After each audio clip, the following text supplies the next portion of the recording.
नमस्कार, स्वागत है आपका यूट्यूब चैनल छत्तीसगढ़ टुडे में। आज है 17 जुलाई 2021 दिन शनिवार और आज के महत्वपूर्ण छत्तीसगढ़ करंट अफेयर प्रश्नों को हल करेंगे। तो चलिए शुरू करते हैं। हमारा पहला प्रश्न है, हाल ही में राष्ट्रीय आयुर्विज्ञान आयोग नई दिल्ली द्वारा प्रदेश के किस चिकित्सा महाविद्यालय की MBBS डिग्री को मान्यता प्रदान किया है?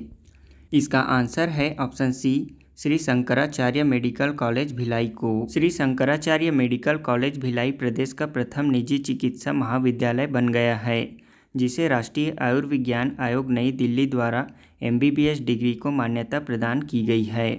प्रदेश के निजी चिकित्सा महाविद्यालयों में अग्रणी श्री शंकराचार्य मेडिकल कॉलेज भिलाई को राष्ट्रीय आयुर्विज्ञान आयोग नई दिल्ली द्वारा MBBS डिग्री को मान्यता प्रदान किया है। इस वर्ष यहां से प्रथम MBBS बैच इंटर्नशिप के लिए निकला है। वर्तमान में इस मेडिकल कॉलेज द्वारा 600 MBBS छात्रों को चिकित्सा की शिक्षा प्रदान की जा रही है। स्नातकोत्तर MD और MS की शिक्षा भी गत वर्ष से प्रदान की जा रही है, जिसे राष्ट्रीय आयुर्विज्ञान आयोग द्वारा MBBS डिग्री को मान्यता प्रदान की गई।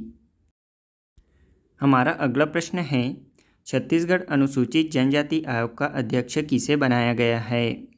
इसका आंसर है ऑप्शन सी, भानु प्रताप सिंह को। छत्तीसगढ़ अनुसूचित जनजाति आयोग के अध्यक्ष भानु प्रताप सिंह को बनाया गया है। हमारा दूसरा प्रश्न है, छत्तीसगढ़ राज्य योग आयोग का अध्यक्ष किसे बनाया गया है? इसका आंसर है ज्ञानेश्वर शर्मा को। छत्तीसगढ़ राज्य योग आयोग का अध्यक्ष ज्ञानेश्वर शर्मा को बनाया गया है। हमारा अगला प्रश्न है, छत्तीसगढ़ वित्त आयोग का अध्यक्ष किसे बनाया गया है? इसका आंसर है ऑप्शन बी, सर्जियस मिंज को। सर्जियस मिंज को छत्तीसगढ़ वित्त आयोग का अध्यक्ष बनाया गया है।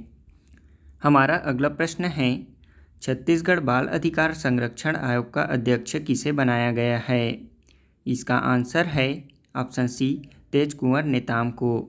छत्तीसगढ़ बाल अधिकार संरक्षण आयोग का अध्यक्ष तेज कुमार नेताम को बनाया गया है। हमारा अगला प्रश्न है, हाल ही में कैबिनेट ने किस राष्ट्रीय योजना को जारी रखने की मंजूरी प्रदान की है? इसका आंसर है ऑप्शन सी, राष्ट्रीय आयुष मिशन को। हाल ही में कैबिनेट ने राष्ट्रीय आयुष मिशन को जारी रखने की मंजूरी प्रदान की है। प्रधानमंत्री नरेंद्र मोदी की अध्यक्षता में केंद्रीय मंत्रिमंडल ने केंद्र प्रायोजित योजना राष्ट्रीय आयुष मिशन को अगले 5 वर्षों तक जारी रखने की मंजूरी दे दी है। यह योजना अब 1 अप्रैल 2021 से 31 मार्च 2026 तक लागू की जाएगी। केंद्र ने 5 वर्षों में निवेश की जाने वाली योजना के लिए 4,607 करोड़ रुपए, जिसमें केंद्रीय शेयर के रूप में 3,000 करोड़ रुपए और राज्य के शेयर के रूप में 1,607 करोड़ रुपए आवंटित किए हैं। बता दें कि राष्ट्रीय आयुष मिशन को 15 सितंबर 2014 को लॉन्च किया गया था। राष्ट्रीय आयुष मिशन को आयुष मंत्रालय द्वारा क्रियान्वित किया जा रहा है। इस मिशन का उद्देश्य आयुर्वेद, सिद्ध, सोवा रिगपा, यूनानी व होम्योपैथी चिकित्सा से सेवा प्रदान करना है।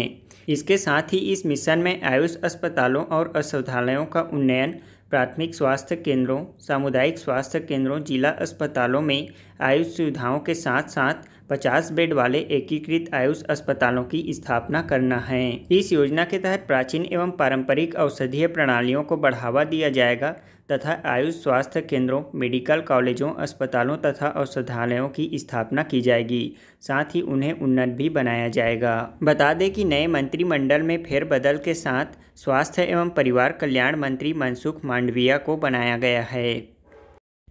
हमारा अगला प्रश्न है, प्रधानमंत्री नरेंद्र मोदी ने हाल ही में रुद्राक्ष सम्मेलन का उद्घाटन कहाँ किया है? इसका आंसर है ऑप्शन डी, वाराणसी में। प्रधानमंत्री नरेंद्र मोदी ने वाराणसी, उत्तर प्रदेश में अंतर्राष्ट्रीय सहयोग और सम्मेलन केंद्र रुद्राक्ष का उद्घाटन किया है। यह केंद्र सम्मेलनों के लिए एक आकर्षक केंद्र बन जाएगा। साथ ही शहर में पर्यटकों और व्यापारियों को भी आकर्षित करेगा। अंतर्राष्ट्रीय सहयोग और सम्मेलन केंद्र का नाम रुद्राक्ष रखा गया है। इस केंद्र में 8 रुद्राक्ष हैं। इसकी छत शिवलिंग के आकार की बनाई गई है। इसका उद्देश्य अंतर्राष्ट्रीय सम्मेलन केंद्र में लोगों के बीच सामाजिक और सांस्कृतिक बातचीत के अवसर प्रदान करना है। इसे convention centre Japan international cooperation agency की सहायता से बनाया गया है। पर्यावरण के अनुकूल भवन केंद्र पर्याप्त सुरक्षा और सुरक्षा प्रणालियों से सुसज्जित है। हमारा अगला प्रश्न है, केंद्रीय सूची में ओबीसी के भीतर उपवर्गीकरण के मुद्दे की जांच के लिए गठित आयोग के प्रमुख कौन हैं? इसका आंसर है option A, justice G Rohini. Rohini आयोग का गठन जस्टिस जी रोहिणी आयोग की अध्यक्षता में केंद्रीय सूची में ओबीसी के भीतर उपवर्गीकरण के मुद्दे की जांच के लिए किया गया है। हाल ही में केंद्रीय मंत्रिमंडल ने केंद्रीय सूची में अन्य पिछड़ा वर्ग ओबीसी के भीतर उपवर्गीकरण के मुद्दे की जांच करने के लिए संविधान के अनुच्छेद 340 के तहत गठित आयोग के कार्यकाल के 11वें विस्तार को 31 जनवरी 2022 तक 6 महीने के लिए मंजूरी दे दी है। इस आयोग का गठन केंद्रीय ओबीसी सूची में मौजूद 5000 जातियों को उपवर्गीकरण करने के कार्य को पूरा करने के लिए किया गया था। नियम के मुताबिक अन्य पिछड़ा वर्ग को केंद्र सरकार के तहत नौकरियों और शिक्षा में 27% आरक्षण दिया जाता है। इसके उपवर्गीकरण की आवश्यकता इस धारणा से उत्पन्न होती है कि ओबीसी के केंद्रीय सूची में शामिल कुछ ही संपन्न समुदायों को 27% आरक्षण का एक बड़ा हिस्सा प्राप्त होता है। इस उपश्रेणीकरण से केंद्र सरकार की नौकरियों और शैक्षणिक संस्थानों में अवसरों का अधिक समान वितरण सुनिश्चित किया जा सकेगा।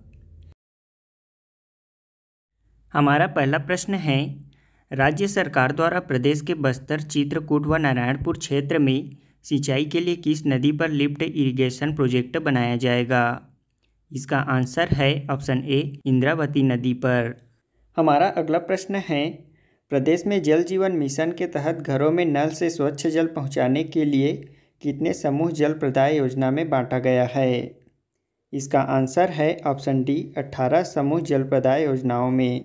हमारा अगला प्रश्न है, राज्य में सदन का नेता किसे नियुक्त किया गया है? इसका आंसर है ऑप्शन बी, पीयूष गोयल को। हमारा अगला प्रश्न है, भारत का पहला राष्ट्रीय डॉल्फिन अनुसंधान केंद्र कहाँ स्थापित किया जाएगा? इसका आंसर है ऑप्शन सी, पटना में। हमारा अगला प्रश्न है, हाल ही में भारत ने किस देश के साथ भीम यूपीआई सेवा शुरू किया है? इसका आंसर है ऑप्शन ए, भूटान के साथ। अब हम कल के क्विज़ का आंसर जान लेते हैं। हमारा पहला प्रश्न है, प्रदेश में प्रथम लोक निर्मला सम्मान किसे दिया गया है? इसका आंसर है तीजन बाई को। प्रथम लोक निर्मला सम्मान तीजन बाई को दिया गया है।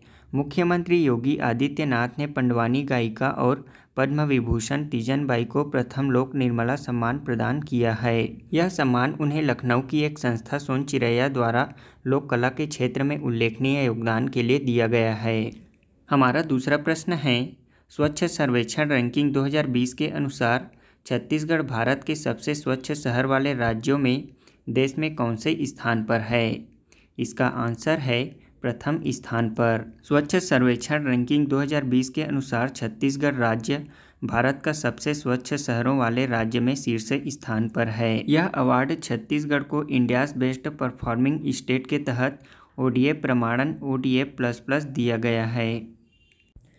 हमारा आज के क्विज का पहला प्रश्न है, छत्तीसगढ़ विधानसभा उपचुनाव 2020 में मरवाही से निर्वाचित विधायक का क्या नाम है? हमारा दूसरा प्रश्न है, छत्तीसगढ़ वन विभाग का नाम परिवर्तन कर क्या रखा गया है?